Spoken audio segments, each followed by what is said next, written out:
be a leader requires one thing and one thing only: followers. To do with the rank or title. It has to do That's it. with whether others has are nothing going to to do- choose nothing to do with the the rank or volunteer, title. raise their It has hands to and do volunteer with go in whether the direction others are going to choose. The volunteer, raise can their hands and force volunteer people to do go in the things. We direction. can Whip them into shape or offer them all kinds of set. carrots and sticks to get them to do things. force But at the end of the day, a true leader is the one where others raise their hands and offer them all kinds of carrots and sticks to get them to do things. But at the end of the day, a true leader is the one where others raise their hand and say, "I will." The human animal, the question is like a company. Why should anyone follow you? If we want to get certain behaviors out of the organization, human animal, we give them certain incentives or disincentives. We want to get certain behaviors out of the organization, if you want them to hit a goal, we set the target, we set the goal, we offer them some sort of, if you want someone to perform, if you want them to hit a goal, we set the target, we set the goal, we offer them some threaten someone with a punishment, we disincentivize the behavior. Incentivize the behavior.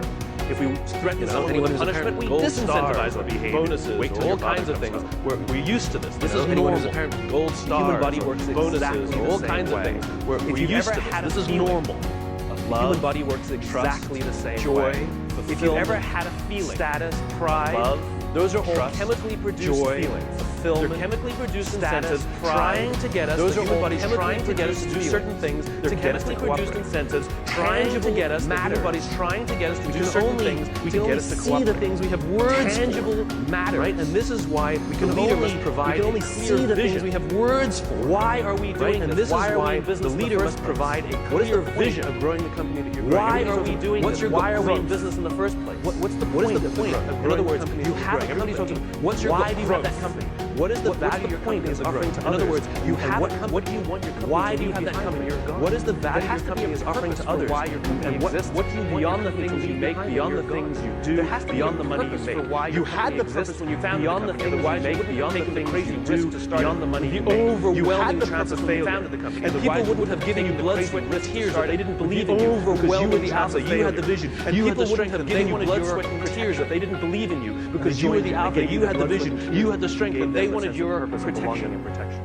And they joined you, and they gave you the blood, sweat, and this is what the leaders do. And the more they can put it into words, the clearer they can put it into the words, the more we can see it. The more they can put it into words, the clearer see the things we have words, the more we can see it. So when you can put these things into words, other people can see them. I have a dream. The things we have words for. Martin Luther King put into words the vision. Other people can see them. I have a dream. Martin Luther King. The rest of us could see it too, and now could focus all of our attention, all of our efforts. The rest of us could see it too, and now every metric, and this is the purpose of metrics, all of our efforts, every metric we use it's not about the metrics. Metrics are supposed to measure progress. In other words, each metric is the tree getting a little bigger. Metrics are supposed to measure is us getting a little closer. In other words, each metric is the tree getting a little bigger. Each metric shows us that we're getting closer is us getting a little closer to the gazelle. We get another not just about the numbers at the end of the year. How are we getting closer to the vision? Towards what? It's not just about the numbers at the end of the year. How do we do? And it makes work towards unfulfilling. Don't know what we're working towards. Dopamine. And it makes work unfulfilling. If we let down don't know what we're working. Like if we have a goal, dopamine that we have to achieve for work, and we miss the goal. We let down. Do we feel bad that we let the numbers down? That we have to achieve for work, and we miss the goal. Do we feel bad that we let the numbers down? We let down our parents. We let down our coach. We let down our drill instructor. We feel bad that we let down our boss. We let down our parents. We let down our coach. We let down our drill instructor. We feel bad when we let down a human being. Accountability is never to a number. Accountability is to the person who's supposed to look after us and supposed to work. And if there is no relationship, we don't feel accountable. If the person who's supposed to look after us and supposed to work then we don't feel accountable. You see, this when we give selflessly to those in our tribe, offering them protection. You see, when we give all anybody wants at work. They want to those in our tribe, offering them protection. Because that's all anybody wants at work. They want to feel, back in those days, there were no countries, there were no corporations, there were no companies. Think about it as a parent. There's only one thing that pre-existed. There were no countries, there were no corporations, there were no companies. They didn't exist. There's only one thing that pre-existed. All of those things. Think about it.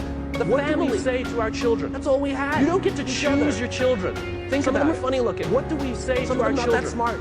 You don't get to choose your children. Those are the kids you got. Some of them are funny looking.